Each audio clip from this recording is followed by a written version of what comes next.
Hello everyone and welcome back. In this lesson we are going to introduce one of the first core notions of RxJS. It's going to be the notion of stream of values.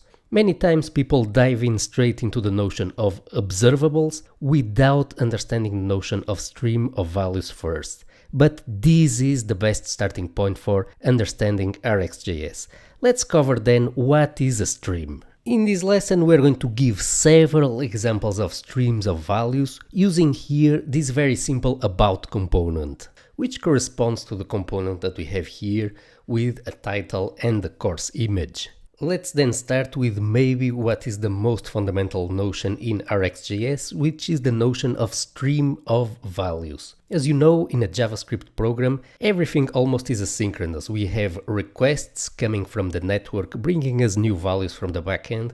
We have timeouts occurring in the front end. We have user interaction with clicks and mouse over events. All of those are asynchronous events that we need to combine in order to produce the final result of our program. Let's give a couple of examples. For example, every click that you do in an application, that will be a stream of values containing the click event. Let's have a look at this stream of values in the console.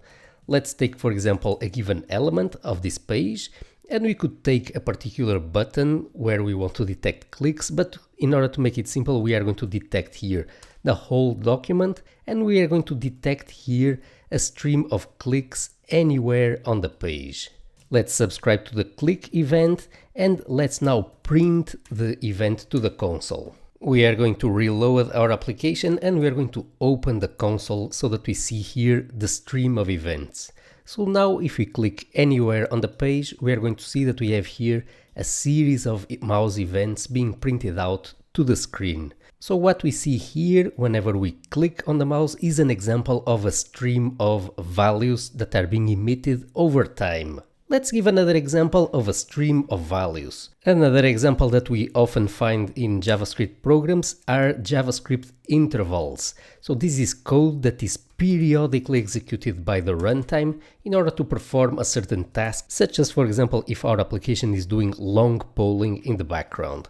Let's say that, for example, we have here an interval that is emitting a new value each second. We're going to define here a variable, we're going to initialize it to 0, and we're going to emit a new value over time, and we are going to increment the counter each time that we emit our value. Let's have a look at what this new stream of values looks like in the console. If we now open the console, we are going to see that now we get one value per second, so we have here 0, 1, 2, 3, etc. as expected. And we also have here our second stream of values, which is the stream of mouse clicks. So our program now has two independent streams of values, clicks and an interval, that we might want to combine together. Let's now give a third example of a stream that is very similar to what happens in the case of an HTTP request, which would be calling setTimeout. SetTimeout is another very common asynchronous operation that we are going to find in nearly all JavaScript programs. And we might not think of this operation as a stream, but this is indeed a special type of stream. It's a stream that only emits one value and then completes. So let's create here a timeout that is going to be triggered after 3 seconds, and we're going to log here simply to the console that the timeout has elapsed. So unlike the previous stream here, setInterval, this stream only contains one value. Even though it only emits one value, it's still an example of a stream. And in fact, setTimeout is very similar to a request to the backend that gives us back a value after the request has completed via a callback. So it's really not that different from an AJAX request, with the exception that it cannot go wrong. There is no way that this could emit an error. Let's now have a look at this new stream of values. We are going to open the console and we're going to see that after 3 seconds, indeed, we have here this value that got emitted, and the stream is completed, meaning it will never emit a new value again.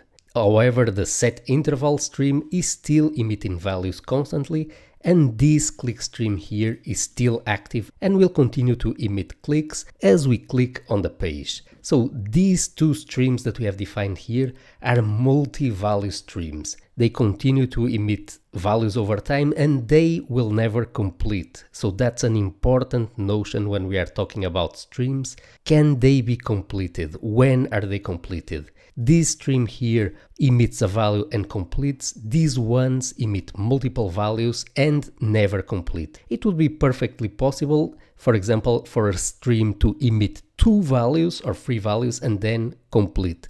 It's just not the case of these examples that we have here. Now that we have understood the most essential notion of RxJS, which is the notion of stream of values, let's now introduce the RxJS library itself. Let's learn why it's called RxJS and what is its main use case.